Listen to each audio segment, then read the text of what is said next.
ಮಂಗಳವಾರದಂದು ಕೇತುಗ್ರಸ್ತ ಚಂದ್ರಗ್ರಹಣ ಹಿನ್ನೆಲೆ ಐತಿಹಾಸಿಕ ಪ್ರಸಿದ್ಧ ಶ್ರೀ ಚೆನ್ನಕೇಶವ ಸ್ವಾಮಿ ದೇವಾಲಯದ ಗರ್ಭಗುಡಿ ಬಾಗಿಲು ಬಂದ್. ಹೌದು, ಮಾರ್ಚ್ 3ರಂದು ಮಂಗಳವಾರದಂದು ಕೇತುಗ್ರಸ್ತ ಚಂದ್ರಗ್ರಹಣ ಹಿನ್ನೆಲೆಯಲ್ಲಿ ಐತಿಹಾಸಿಕ ಪ್ರಸಿದ್ಧ ಬೇಲೂರಿನ ಶ್ರೀ ಚೆನ್ನಕೇಶವ ಸ್ವಾಮಿ ದೇವಾಲಯದಲ್ಲಿ ಮಾರ್ಚ್ 3ರಂದು ಬೆಳಗ್ಗೆ 9 ಗಂಟೆಯೊಳಗೆ ಪೂಜೆ ಸಲ್ಲಿಸಿ ಆನಂತರ ಗರ್ಭಗುಡಿ ಬಂದ್ ಮಾಡಲಾಗುವುದು. ಇನ್ನು ಗ್ರಹಣ ಮುಗಿದ ಬಳಿಕ ರಾತ್ರಿ 7 ಗಂಟೆ ನಂತರ ತಿಥಿ ಪುಣ್ಯ ಆಲಯ ಅರ್ಚನೆ ಅಭಿಷೇಕ ನಡೆಸಿ ಸಂಪ್ರೋಕ್ಷಣೆ ಮಾಡಿ ಆಮೇಲೆ ಮಹಾ ನೈವೇದ್ಯ ನೆರವೇರಿಸಲಾಗುವುದು. ನಂತರ ಮಾರ್ಚ್ 3ರಂದು ದೇವಾಲಯದ ಗರ್ಭಗುಡಿ ಮಾತ್ರ ಬಂದ್ ಆಗಲಿದ್ದು ಪ್ರವಾಸಿಗರು ದೇವಾಲಯ ವೀಕ್ಷಿಸಬಹುದಾಗಿದೆ. ಮಾರನೇ ದಿನ ಮಾರ್ಚ್ 4ರಂದು ಭಕ್ತಾದಿಗಳಿಗೆ ದೇವರ ದರ್ಶನಕ್ಕೆ ಅವಕಾಶ ಇರುತ್ತದೆ.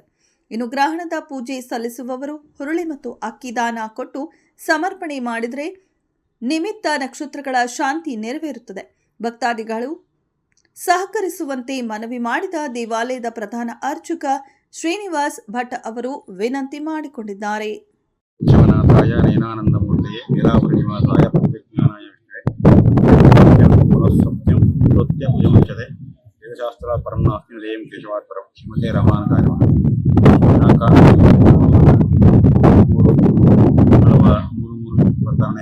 ಮಾರ್ಚ್ 3 ತಾರೀಕು ಮಂಗಳವಾರ ಕೇತುಗ್ರಸ್ತ ಚಂದ್ರಗ್ರಹಣವು ಸೂರ್ಯ ಅಸ್ತಮಾನ ಮುಂಚೆನೆ 3:35 ಪ್ರಾರಂಭ ಆಗಿ 6:47 ತನಕ ನಡೆಯೋದ್ರಿಂದ ಬೆಳಗ್ಗೆ ನಮ್ಮ ನಿತ್ಯ ಪೂಜೆ 9 ಗಂಟೆಗೆ ಮುಗಿಸಿ 9 ಗಂಟೆ ಕಾಲ ಮುಂಚೆನೆ ನಾವು ದೇವಾಲಯದ ಗರ್ಭಗುಡಿಯನ್ನು ಬಾಗಿಲು ಹಾಕಲಾಗುತ್ತೆ. ಆಮೇಲೆ ಈ ಗ್ರಹಣ ಅಂತ್ಯ ಮುಗಿದ ತಕ್ಷಣ 7 ಗಂಟೆಯ ಮೇಲೆ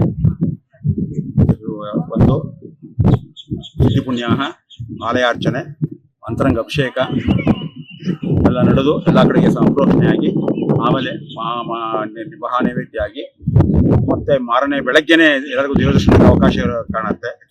ರಾತ್ರಿ ನಮ್ಗೆ 7:15 ಮಹಾದ್ವಾರ ಕ್ಲೋಸ್ ಆಗೋದ್ರಿಂದ ನಮಗೆ ದರ್ಶನಕ್ಕೆ ಅವಕಾಶ ಇರೋದಿಲ್ಲ. ರಾತ್ರಿ ಹೊತ್ತು ನಾವತ್ತು ಮಾರನೇ ಬೆಳಗ್ಗೆ ಬಂದ ಮೇಲೆ ದೇವರ ದರ್ಶನಕ್ಕೆ ಎಲ್ಲರಿಗೂ ಅವಕಾಶ ಇರುತ್ತೆ. ಭಕ್ತಾದಿಗಳು ಇದಕ್ಕೆ ಸಹಕರಿಸಬೇಕಾಗಿ ದೇವಾಲಯದ ಆಡಳಿತ ಮಂಡಳಿ ಪರವಾಗಿ ದೇವಾಲಯದ ಕಾರ್ಮಿಕ ಅಧಿಕಾರಿಗಳ ಪರವಾಗಿ ನಾವು ತನಗೆ ಸಂಘಟನೆಯಿಂದ ಈ ಬಗ್ಗೆ ತಿಳುವಳಿಕೆ ನೀಡಲಾಗುತ್ತೆ. ಬಂದು ದರ್ಶನ ಮಾಡಿ ತಗೊಂಡು ಕೇತುಗ್ರಸ್ತ ಸೂರ್ಯಗ್ರಹಣ ಚಂದ್ರಗ್ರಹಣದಿಂದ ಯಾರು ಇದಕ್ಕೆ ಪೂಜೆ ಮಾಡಿಸೋರು ಹುರುಳಿ ಮತ್ತೆ ಅಕ್ಕಿನ ದಾನ ಕೊಟ್ಟು ಅವರ ಸಮರ್ಪಣೆ ಮಾಡಿದ್ರೆ ಅವರಿಗೆ ಏನು ಕಾಲ ನಿಮಿತ್ತ ಶಾಂತಿ ನೆರವೇರುತ್ತೆ. ಬೇಲೂರಿನ ಪರವಾಗಿ ಪ್ರಧಾನ ಅವತ್ತು 9 ಗಂಟೆ ಕಾಲ ಮುಂಚೆನೆ ಬಂದಾಗಬೇಕಿದೆ. ಇದು ನಮ್ಮ ಏನು ಗ್ರಹಣ ಕಾಲ ಶುರುವಾದಾಗಲಿಂದ ನಾವು ಚಂದ್ರಗ್ರಹಣ 3:40 ಶುರುವಾದರೂ ಸೂರ್ಯ ಇರೋದ್ರಿಂದ ನಮಗೆ 6:32ಕ್ಕೆ ನಮ್ಮ ಸೂರ್ಯ ಅಸ್ತಾದ್ರಿಂದ ಅಲ್ಲಿಂದ 9 ಗಂಟೆ ಹಿಂದೆ ಲೆಕ್ಕ ತಗೊಂಡ್ರೆ 9:30 ನಮ್ಮ ದೇವಾಲಯ ಬಂದಾಗಿರುತ್ತೆ. ಆಮೇಲೆ ಗ್ರಹಣ ಬಿಟ್ಟ ಮೇಲೆ ನಾವು ಅದಕ್ಕೆ ಅಂತರಂಗ ಶುದ್ಧಿ ಪುಣ್ಯ ಅರ್ಚನೆ ಅಭಿಷೇಕ ಆಗಿ ನೈವೇದ್ಯ ಆಗಿ ದರ್ಶನಕ್ಕೆ ಅವಕಾಶ ನೀಡಲಾಗುತ್ತೆ. ಗರ್ಭಗುಡಿ ಮಾತ್ರ ಬಂದಿರುತ್ತೆ.